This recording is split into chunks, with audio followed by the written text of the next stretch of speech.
So Pappenhausen kicked things off with a floater. It wobbles its way down. Almost got awkward. And Moretti has been elevated into the starting lineup tonight, the number 15 jumper. And this time Munster will kick. Coates, the chaser. Took it clean. Pappenhausen with the second kick. What a pick up for Parley, but he's caught in the in goal. Great chase from Harry Grant. Munster pointing right again.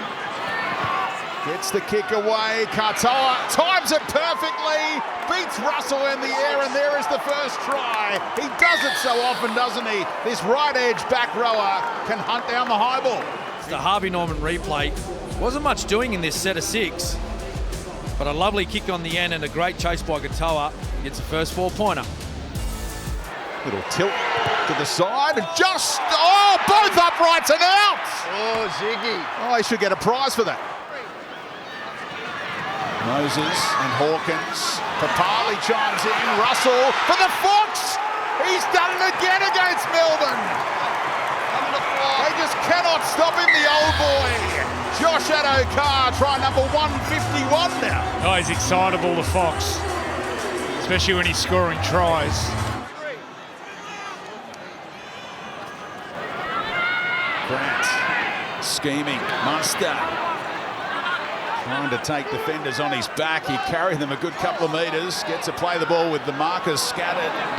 Oh, right through! Welcome to the ball game, Tui Kamikamifa. Did they get a hand in on him? I don't think so. So they were maybe thinking about a shot at field goal, but Moses has taken that away from them. Pappenhausen, chip and chase, centre field, might have earned a penalty, has he? Yes, he has. And they'll take the shot this time. You closed it. You both closed it. How clever is that? Both happy to it. get 2 points for his team potentially. There we go. Strike on the way. Upright was in danger and he can't convert. So 10-4, Big Buddy is your halftime scoreline. Here's the Silver, short side. Again, Melbourne have the numbers. So he's out of play. Addo-Carr, how's the service? Pretty slow for Hawkins. Papali. Moses. Space opens up here for the back rower. Geimer. He gets the rebound and scores the try. Got the ball down. Have you got 6 more? Back to 10-8 with a kick to come. Charlie Geimer has his third try in the big time. The crossfield kick again here from Moses. Coates is ready. So's Lomax. And Walker ran into traffic and earns the penalty in a 2-point ball game. You've got to take the 2, don't you? Come across, mate. Oh, absolutely. Surely, this time for Zach. We're level.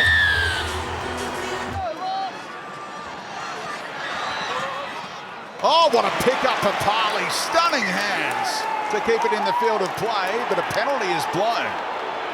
Another escort. And O'Carr, wiggle of the hips. He got him again. Can he get out of the in goal, the Fox? No joy there, so Pezzett on the last. Munster backtracking. Lomax set up beautifully. They score the try through a high-flying Xavier Coates over the top of Lomax and regain the lead.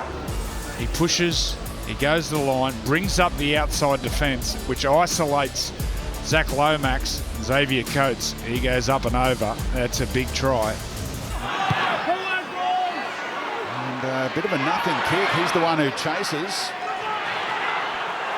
And they spotted a knock on. He gets a fresh set for his team, Footy Dean, somehow. And he just let go in time. There's no markers. It doesn't matter.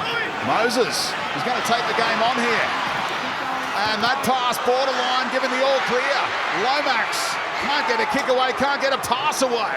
And look who makes the tackle on the touchline. No advantage, knock on Para. Job done though. And they beat Parramatta for the 6th time in a row. 14th win of the season, and they're up to 2nd on the ladder again, the Melbourne Storm. Jason, I suppose, what are the positives that you take out of that when you last face them, considering the scoreline? The improvements in that side is would you say is huge? Yeah, like we know ourselves how much we've improved as individuals and as a team, and I think again that was just more proof. Last week was real good. Reaffirming that we are improving, and then again tonight. So, just the fight and the effort in the group at the moment is outstanding.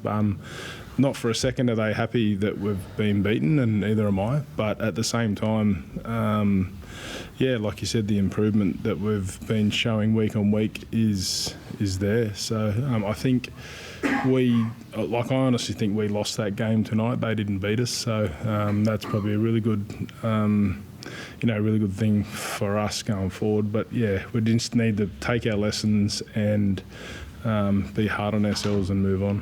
What is that big lesson that you will take? Like, what? A lot of little things tonight. Yeah, a lot of little things.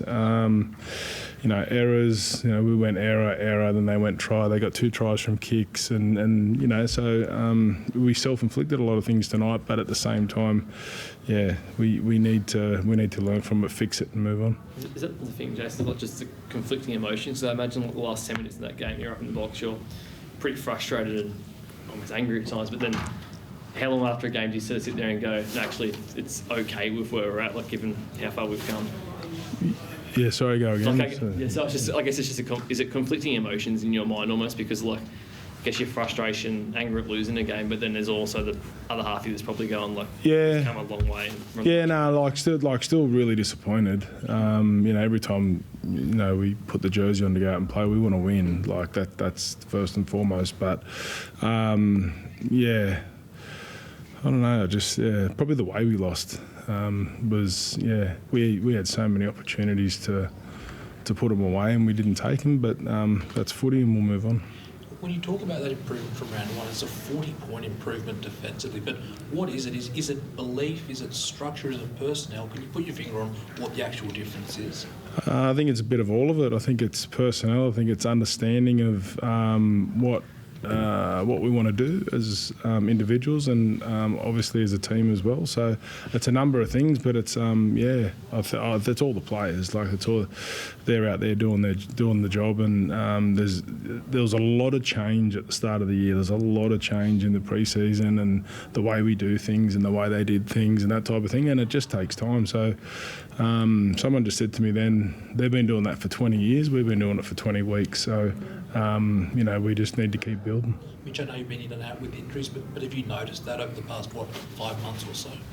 Yeah, definitely. There's been a fair bit of change. Obviously, Rosie touched on it just then, but it's taken us a bit to know what footy that we can play and the type of footy that we can play, and probably worked that out for the last few weeks. But we've been in games against some really quality sides and been there ready to win the game, but we just come up in big moments we just haven't nailed, and it's going to come with experience. Young kids are going to learn, and tonight, the one tonight really hurts, I guess, and we just didn't look after the ball. And when they gave us chances, we didn't look after the ball, and then we just compounded errors, and there's a footy team there. It's a bit frustrating that we're not coming up with the points, I guess, there. Mitch, you talk about the young players, like seeing Joe Ash at the back and with Dean Hawkins in the halves with you. How do you feel moving into that future, knowing what you are capable of? How do you sit here knowing that you are an experienced player, knowing what is ahead and the future for that? Yeah, it's definitely exciting, but I want to win now. I think it's all good, and we're in a learning process, I guess, and a bit of a growing process. But we've got a footy team here and ready to win games now, and we should have won that one tonight. But we let that one get away. But we'll take a lot of lessons out of tonight, and hopefully learn from them. Do you notice, Mitch, that I know we're all being very positive and you're not feeling as positive, but do you notice that when it comes to individual players, especially all the young guys, it feels like half a dozen are almost double the player they were a month or so into the season when you came back from injury? Do you notice that with guys, how much they've come on? Yeah, definitely. They're getting a lot of confidence. I think Rosie's showing a lot of confidence and putting a lot of confidence into them for them to be able to go out there and perform. And they're just going to have to learn on the run. This is the position that we're in at the moment, but at least they're learning lessons in the big games. They've been able to win it and not just going out there and going, how much are we going to lose by today? we're going into games going we can compete with anyone at the moment. So it's good lessons for as a young kid to be having that. Thanks, guys. Thanks for having us. Craig, a nerve-wracking 15 minutes. How did you hold up? Yeah, I was doing so good up there. It was a bit, it was a bit close for comfort, really. Like, and we weren't really sort of probably playing that well or sticking to what we'd be doing in that situation. A couple of times we went away from that, so that was, we just need to have a bit of a look at that and try and fix that up. But having said that, Parramatta been in pretty good form. They played well last week, and I thought they played pretty well tonight. We just got a bit undisciplined at times. I think in the second half we give away seven penalties. So you can't sort of do that in half a footy and at this level, and not pay the price. And we're fortunate enough to get out of it tonight. But if you keep doing that, like I say, it's not going to help you. Did you feel like it was the way that Parramatta came at you that you sort of were forced into making some poor decisions, or you sort of felt like you went away from your game plan from the outset, or was it? What do you put it down to? I'm not quite sure. I think Parramatta played well. They've the last 6 weeks they've probably played well, and they've been a little bit unlucky in a couple of games. So I know where that was a little bit of pressure they put on that we didn't handle so well. I'm not quite sure, but like I say, we were fortunate enough, and with all due respect, we had a couple of guys pull out this week as well, and we had a couple of guys that were playing injured. So at the end of the day, it was a reasonably brave effort from us when you consider some of the circumstances. But there's some things we'd like to do differently, and we know there's some things there that we'll need to do differently, or it's not going to work in six weeks' time. What do you make about the attack function, Craig, without Jerome out there? Yeah, it was always going to be a little bit difficult, and perhaps hasn't played for 4 weeks or whatever. So sort of just getting that sort of I suppose combination back when we had GA's been playing a bit in the centres and Nick's been playing full back. So again, they're just different positions for them, this week. So, like when you take all that into consideration, let's say it was a pretty, brave performance from us. But as I said, we're just a bit undisciplined at times, and that's something we'll need to have a look at. Does he get the kicking tee back next week, or is Nick Meaney going to continue shooting? I think you're a goal kicker, aren't you? Yeah. Do some practice during the week.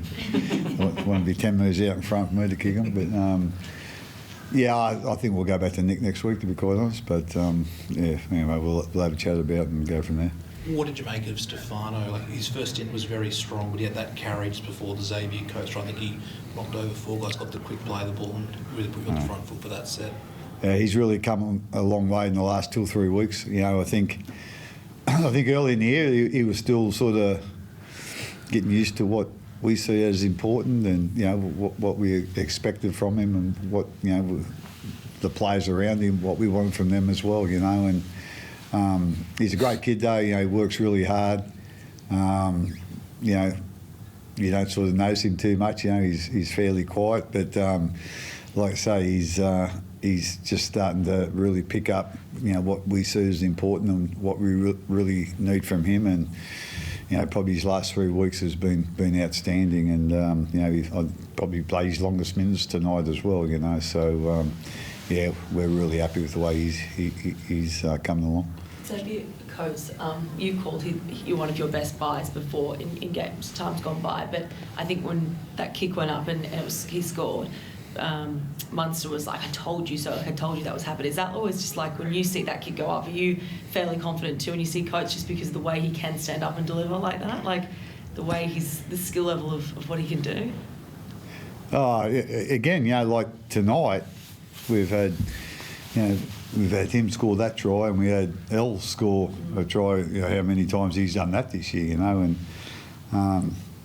I think their influence on our team, but on some of our successes this year is that they've been heavily involved. And like last week, they probably weren't that heavily involved, but it was like for me, it was a real plus in that we won without them guys being heavily involved and doing their best work. Whereas tonight they really saved us. With what they've been doing all year, really. So but like so, it's going to be a good chance of being a success when we get the kick on the right spot and X gets through after it. Yeah. Harris, a couple of the calls tonight. What did you make of their second try? Did the ref explain sort of the bunker process and what was going on there? I did. Sorry. No, you're talking about. No. Yeah, actually, he's better to talk. Yeah. I'm better to talk. Yeah. So what happened there? Yeah. The one with Paps. No, Parramatta's second try. Do you think Charlie Geimer got the ball down? Yeah, with Paps where he held him up. They're those ones. You got to back them in. They've got all the technology up there, and it goes up a try. It's one of those things. It's out of my control. Like we always say, we put ourselves in positions to stop tries. Then that's a tick. But at the end of the day, we don't control that. And I think Paps was pretty confident. But at the end of the day, that they get that call, and we just got to move on with it.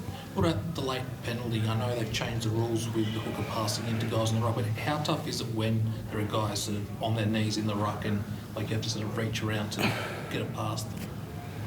Yeah, well, maybe that's something through the week that we can have a conversation and get some real understanding about. I think we're in a position to take a field goal there, and I think there was a lot of it in the game. There was a lot of it. So, it's probably something they need to, or we can ask a question about, and then, have a real understanding and then go from there. Craig, what was your plan with Jonah tonight? With who, mate? What was your plan with Jonah? We didn't really have a plan, to be quite honest. We thought at some stage we'd, with Wish, if someone in the backs got hurt or someone in the ruck, and we had a couple of big guys in the ruck, just to put him into the ruck and then bring Jonah on. So it didn't happen. We just thought we'd need a bit of size out there, and when Bronson went on, he's not the biggest guy, so we didn't really want to put Wish in the ruck then while Bronson was on there. So we still wanted to keep a bit of size there. So, like I say, the last, Jonah's real strength is his organisation, his kicking game. And we didn't get that injury. So, as I said, we didn't really have a plan for him at the start, but when Wish moved away from there, obviously we were going to, put him on, which we did. And, I think he went on, done a really good job. Actually, he made his tackles and, kicked well. And, obviously, Harry'd probably be a better judge there, but I think he organised it pretty well as well, which is his strength. So, like I say, we didn't have a plan. We weren't, we didn't expect him to play half a game. We didn't expect him to play 5 minutes. At the end of the day, it was just, what happened in the game and go from there. How do you see that evolving potentially in the weeks to come? Say again, sorry. How do you see that evolving in the next month or so? Do you see potentially a chance or a start? Again, he could, and but I thought our halves done a great. I thought Wish done a really good job tonight. At the end of the day, he's got strengths in his game that I thought he brought his strengths to the game. So at the end of the day, we'll just use him how we.